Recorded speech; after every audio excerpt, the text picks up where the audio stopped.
विद्यार्थी मित्रांनो नमस्कार। आपण इयत्ता 10वी मधील गणित भाग 2 चे वर्तुळ हे प्रकरण शिकत आहोत। आजच्या तासाला आपण अतिशय महत्त्वाच्या दोन संकल्पना शिकणार आहोत, ते म्हणजे अंतर्लिखित कोन आणि दुसरं आहे अंतरखंडित कंस। तर ह्या दोन संकल्पना अतिशय महत्त्वाच्या आहेत। तर आपण एक एक संकल्पना क्लिअर करूया।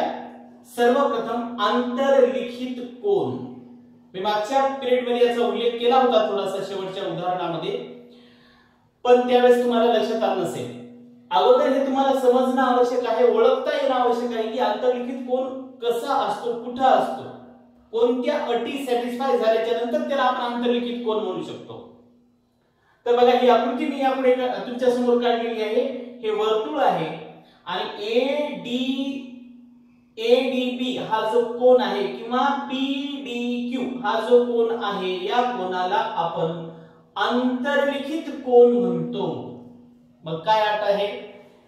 दिलेला कोन आणि दिलेला कंस याबाबत जेव्हा दोन अटी लक्षात ठेवा। हा एक दिलेला कोन आहे आणि हा एक कंस आहे आपण कन्सिडर केलेला। तर हा कोन आणि कंस याबाबत या कोनाच्या पाठीमागचा कंस घेतलेला आहे आपण। हा कोन आणि हा कंस याबाबत जेव्हा कोनाची प्रत्येक बाजू ही बाजू कोनाची प्रत्येक बाजू कंसाचा, आता आपण हा कंस गृहीत धरलेला आहे, कंसाचा एक अंत्यबिंदू समाविष्ट करत असेल, या कंसाचा एक अंत्यबिंदू समाविष्ट करत आहे, बरोबर आहे। त्या कोनाचं म्हणजे हा दिलेला कोन आहे आणि हा दिलेला कंस आहे, याबाबत जेव्हा कोनाची प्रत्येक भुजा कंसाचा एक अंत्यबिंदू समाविष्ट करत असेल, हे अंत्यबिंदू आहे शेवटी या कंसाचे। आणि नंबर 2, त्या कोनाचा शिरोबिंदू D हा त्या कंसाचा बिंदू असेल, म्हणजे इथे अनंत बिंदू असतात या कंसावर, यापैकी कुठलाही एक बिंदू असेल परंतु तो अंत्यबिंदू नसेल, तेव्हा तो कोन त्या कंसात अंतर्लिखित झाला आहे असे म्हणतात। हा कोन या कंसात अंतर्लिखित झाला आहे असे आपण म्हणतो। कोन म्हटलं की अंतर्लिखित, कंस म्हटलं की अंतरखंडित। अंतरखंडितच्या पुढे कंसच यायला पाहिजे, अंतर्लिखितच्या पुढे कोनच यायला पाहिजे। दिलेला कोन आणि दिलेला कंस याबाबत जेव्हा कोनाची प्रत्येक भुजा त्या कंसाचा एक अंत्यबिंदू समाविष्ट करते, ही भुजा इकडचा हा अंत्यबिंदू, ही भुजा इकडचा हे अंत्यबिंदू, आणि नंबर 2 ची अट काय सांगितली? कोनाचा शिरोबिंदू हा त्या पूर्ण कंसाचा बिंदू असेल परंतु काय नसेल, अंत्यबिंदू नसेल, त्यावेळेस तो कोन त्या कंसामध्ये अंतर्लिखित झाला आहे असे म्हणतात। तर कंस PDQ हा कोन ADB या कंसात अंतर्लिखित झाला आहे। कोन PDQ हा कंस ADB मध्ये अंतर्लिखित झाला आहे, कारण तुम्ही दोन्ही अटी पाहून घ्या। या कोनाची प्रत्येक भुजा या कंसाचा एक अंत्यबिंदू समाविष्ट करते, त्यानंतर हा कोनाचा शिरोबिंदू D हा वर्तुळ कंसावरील बिंदू आहे, त्या दिलेल्या कंसाचा बिंदू आहे, परंतु तो मात्र अंत्यबिंदू नाही। असं असताना हा कोन या कंसामध्ये अंतर्लिखित झाला आहे असे म्हणतात। क्लिअर झालं हे? अंतर्लिखित कोन ओळखण्याचे दोन बाबी आपण पडताळून बघायच्या की त्या कोनाच्या भुजा त्या कंसाचा एक अंत्यबिंदू समाविष्ट करते का, त्याच्यानंतर नंबर 2, त्या कोनाचा शिरोबिंदू त्या कंसाचा बिंदू आहे का, अंत्यबिंदू वगळता आहे, आणि म्हणून तो कोन त्या कंसामध्ये अंतर्लिखित झाला आहे। ठीक आहे। आता अंतरखंडित कंस, अंतरखंडित कंसाच्या मी बऱ्याचशा आकृत्या काढलेल्या आहेत, कारण प्रत्येक केसेस मध्ये प्रत्येक आकृतीमध्ये कंस हा अंतरखंडित होत आहे, म्हणून एवढ्या आकृत्या काढल्या। याच्यामध्ये मात्र पर्याय सापडतच नाही, अशीच आकृती राहावी लागते, तो शिरोबिंदू वर्तुळावरच पाहिजे। वर्तुळाच्या अंतर्भागात वर्तुळाच्या बाह्य भागात राहू शकत नाही आणि असेल तो कोण कोणाचा शिरोबिंदू तर ते आंतरलिखित कोण होत नाही व्याख्येप्रमाणे कारण तो बिंदू कंसाचा पाहिजे शिरोबिंदू। मग यामध्ये मात्र तसं काय नाही। यामध्ये काय दोन गोष्टी आपण कोणत्या पाहायच्या हा कोण आहे आणि हा कंस आहे। या कोण आणि कंसामध्ये काय आहे कोणाची प्रत्येक भुजा या कंसाचा एक एक अंत्यबिंदू समाविष्ट करत असेल आणि अंत्यबिंदू वगळता नंबर 2 ची अट अंत्यबिंदू वगळता त्या कंसाचे सर्व बिंदू त्या कोणाच्या अंतर्भागात पाहिजे। हे कोणाचा अंतर्भाग आहे या कोणाच्या अंतर्भागात असतील तर तो कंस त्या कोणाने अंतरखंडित केला आहे असे म्हणतात। हा कंस अंतरखंडित झालेला आहे। कोणता कंस झाला अंतरखंडित AC हा कंस ABC या कोणाने अंतरखंडित केला आहे। इथे सुद्धा बघा ह्या कोणाचे हे एक एक अंत्यबिंदू आहे आणि त्याच्यानंतर एक एक म्हणल्यापेक्षा एक तरी पाहिजे अंत्यबिंदू बरं का एक तरी इथं मात्र एक एक पाहिजे।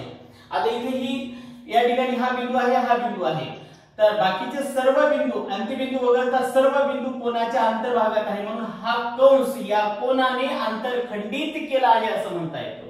इथे सुद्धा हे बी मध्ये आहे अंतर्भागात शिरोबिंदू पण बाकी हे कंसाचे सर्व बिंदू आपल्याला जे अट आहे एक तरी अंत्यबिंदू समाविष्ट करतात भुजा ठीक आहे। त्याच्यानंतर अंत्यबिंदू वगळता बाकीचे सगळे बिंदू कोणाच्या अंतर्भागात आहे हे सुद्धा अट सॅटिस्फाईड आहे म्हणून हा कंस या कोणाने अंतरखंडित केलेला आहे। प्रत्येक आकृतीमध्ये तुम्हाला असं दिसेल।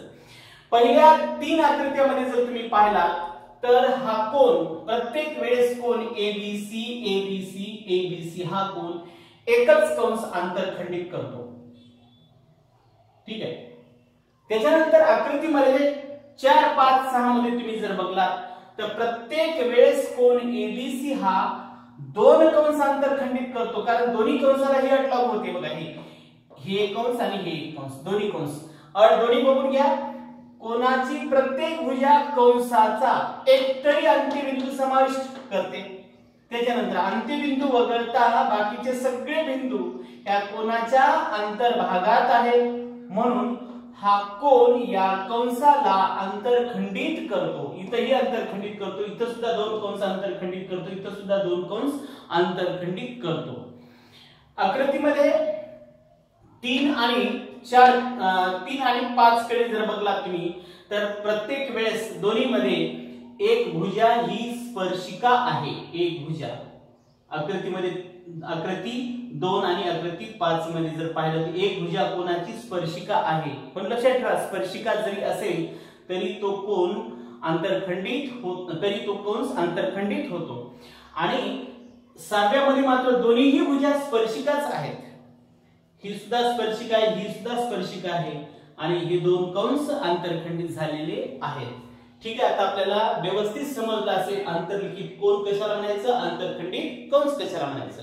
अंतर्लिखित कोणामध्ये कोण आणि कंस याबाबत जेव्हा कोणाची प्रत्येक भुजा कंसाचा एक एक अंत्यबिंदू समाविष्ट करत असेल आणि कोणाचा शिरोबिंदू हा त्या कंसाचा बिंदू असेल परंतु अंत्यबिंदू नसेल तेव्हा तो कोण त्या कंसात अंतर्लिखित झाला आहे असे म्हणतात। अंतरखंडित कंसामध्ये दिलेला कोण आणि दिलेला कंस याबाबत जेव्हा कोणाची प्रत्येक भुजा कंसाचा एक तरी अंत्यबिंदू समाविष्ट करत असेल आणि अंत्यबिंदू कंसाचे अंत्यबिंदू वगळता बाकीचे सर्व बिंदू जर कोणाच्या अंतर्भागात असतील तर तो कंस त्या कोणाने अंतरखंडित केला आहे असे म्हणतात ठीक आहे।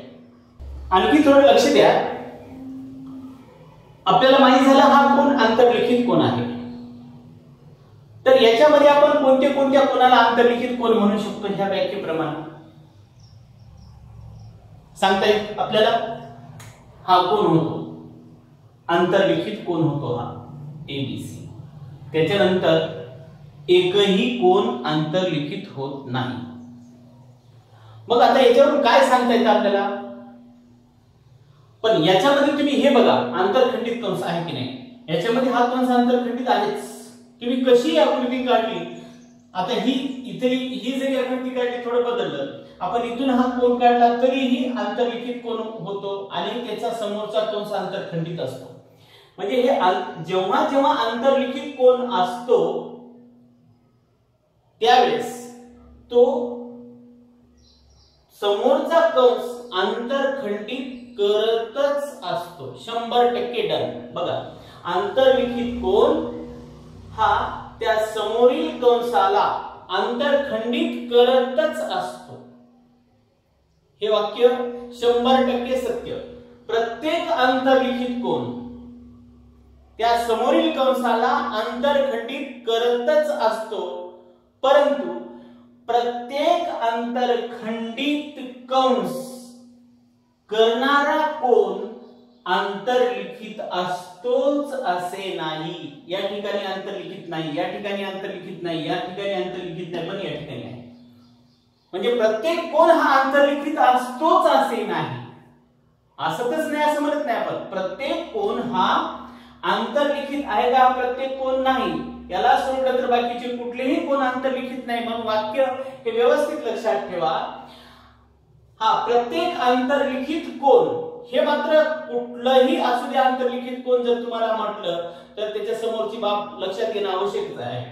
प्रत्येक आंतरलिखित कोन हा आंतरखंडित कंस करतच असतो, परंतु प्रत्येक आंतरखंडित कंस करणारा कोन हा आंतरलिखित असतोच असे नाही. कारण फक्त याच ठिकाणी तुम्हाला सांगता येतं की हा कोन आंतरखंडित कंस करतो, त्याचबरोबर तो आंतरलिखित सुद्धा आहे. पण या ठिकाणी हा कोन या कंसाला आंतरखंडित करतो, परंतु तो स्वतः आंतरलिखित नाही. हा सुद्धा आंतरलिखित नाही, परंतु आंतरखंडित कंस करतो. म्हणून हे बाब अतिशय महत्वाची आहे. आंतरलिखित कोन हा नेहमी आंतरखंडित कंस करतच असतो, परंतु प्रत्येक आंतरखंडित कंस करणारा कोन हा आंतरलिखित असतो असे नाही. ठीक आहे. आता याच्यामध्ये मग आपल्याला हे कळालं सत्य की आंतरलिखित कोन आंतरखंडित कंस करतच असतो. मग दोघांमध्ये एक संबंध आहे. जर आंतरलिखित कोन प्रत्येक वेळेस आंतरखंडित कंस करतच असेल तर त्या दोघांमध्ये एक संबंध आहे. तो म्हणजे असा की आंतरलिखित कोनाचे माप त्याने आंतरखंडित केलेल्या कंसाच्या मापाच्या निम्मे असते. जिथं जिथं आंतरलिखित कोन त्या त्या ठिकाणी आंतरखंडित कंस असतो. मग या ठिकाणी आंतरलिखित कोन आहे, मग या आंतरलिखित कोन आहे तर समोर त्याच्या आंतरखंडित कंस असतोच. पण या दोघांमध्ये प्रत्येक वेळेस इथं सुद्धा या दोघांमध्ये एक संबंध आहे. तो प्रमेय म्हणजे त्याला म्हणतो आपण आंतरलिखित कोनाचे प्रमेय. अतिशय महत्वाचा गुणधर्म आहे. प्रत्येक उदाहरणामध्ये आपण याचा वापर करत असतो. तर हा आंतरलिखित कोन आणि हा आंतरखंडित कंस यामध्ये काय संबंध आहे? आंतरलिखित कोनाचे माप त्याने आंतरखंडित केलेल्या कंसाच्या मापाच्या निम्मे असते. म्हणजे याचं माप या कंसाच्या मापाच्या निम्मे. याचं जर 60 अंश असेल माप या कंसाचं, तर या आपल्या प्रमेयानुसार याचं माप किती असतं? 30 अंश. याचं माप जर 80 अंश असेल तर या पुढच्या कंसाचं माप 160 अंश. लक्षात ठेवा, नेहमी निम्म असतं. याचं माप नेहमी निम्म असतं या समोरच्या कंसाच्या. लक्षात ठेवा, इथं सुद्धा हा आंतरलिखित कोन आहे. आंतरलिखित कोनाचे माप त्याने आंतरखंडित केलेल्या कंसाच्या मापाच्या निम्मे असते. मग नेहमी तो कोन आंतरलिखितच असणं आवश्यक आहे. याच्या बाबतीत आपल्याला असं सांगता येत नाही. आंतरलिखित कोन असेल तरच आपल्याला सांगता येईल की त्याचं माप त्याने आंतरखंडित केलेल्या कंसाच्या मापाच्या निम्मे असते. हा प्रमेय आपल्याला सिद्ध सुद्धा करता येतो. पाठ्यपुस्तकात याची सिद्धता दिलेली आहे. ठीक आहे.